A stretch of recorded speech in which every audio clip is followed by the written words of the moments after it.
Exodus 36, let's call this one more than enough, because that is exactly what is going to be provided out of the free will offerings God has told the people to gather for the preparation in building the tabernacle and all of the other things that go along with that.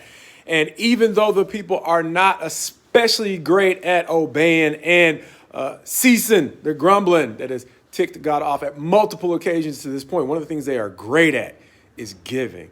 And that is a lesson for all of us. See, we all have shortcomings, but we all have gifts as well. And sometimes when we are in a pit, whether it is a pit that is just a circumstance in life or whether we are just regretting something we've done, it can be hard to see out of that pit to the gifts that God has given us, because sometimes those gifts are just buried and we're waiting oftentimes to find out what is it that we're actually good at. It's a theme we've talked about before, and it's going to come back again to the forefront, really picking up on some themes that we left off on in chapter 35 as well. But beginning in verse 1 of chapter 36, we're going to see how the people emphasize what they were good at, even though they had just not too long ago stumbled in the golden calf incident and had great tragedy following that.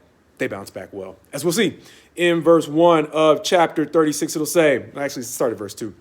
And Moses called Bezalel and Oholiab and every craftsman in whose mind the Lord had put skill, everyone whose heart stirred him to come to do the work. And they received from Moses all the contribution that the people of Israel had brought for doing the work on the sanctuary. They still kept bringing him freewill offerings every morning, so that all the craftsmen who were doing every sort of task on the sanctuary came, each from the task that he was doing, and said to Moses, "The people bring much more than enough for doing the work that the Lord has commanded us to do."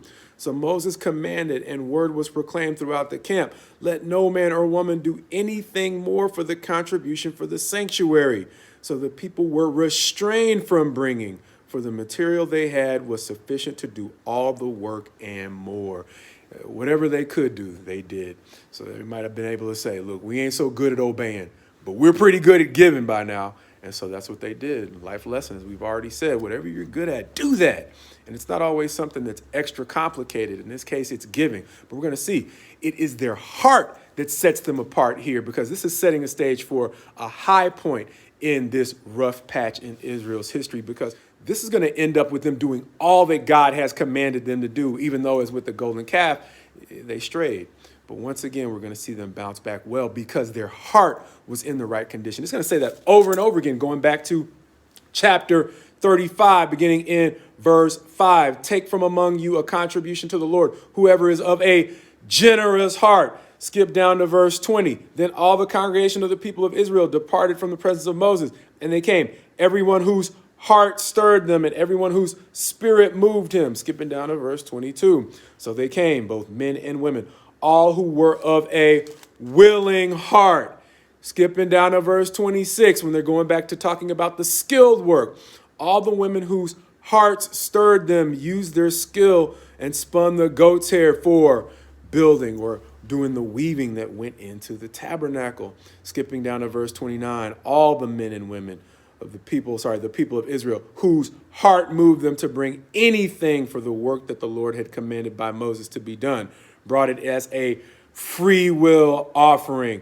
And that connects us back to where we started, understanding this. There are three areas in which they were stirred. We've already talked about the giving, but those who were skilled, we said it before, it's not just enough to have the skill. You got to have the passion to do the work right.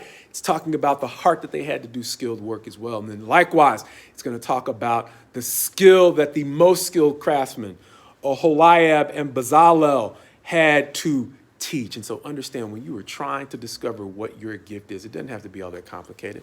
Sometimes, like we said, start with what you got. What do you have a passion to do that goes beyond you? Because by now we have seen God's people are driven by a purpose to be a blessing. And one of the things we can often miss are the ways in which God uses our willingness to give of ourselves to help reveal what our talents really are. 1 Peter 4 says it like this: as each has received a gift, use it to serve one another. In that instance, the gift precedes the service, but there are plenty of times in which God allows your service to actually reveal your gift.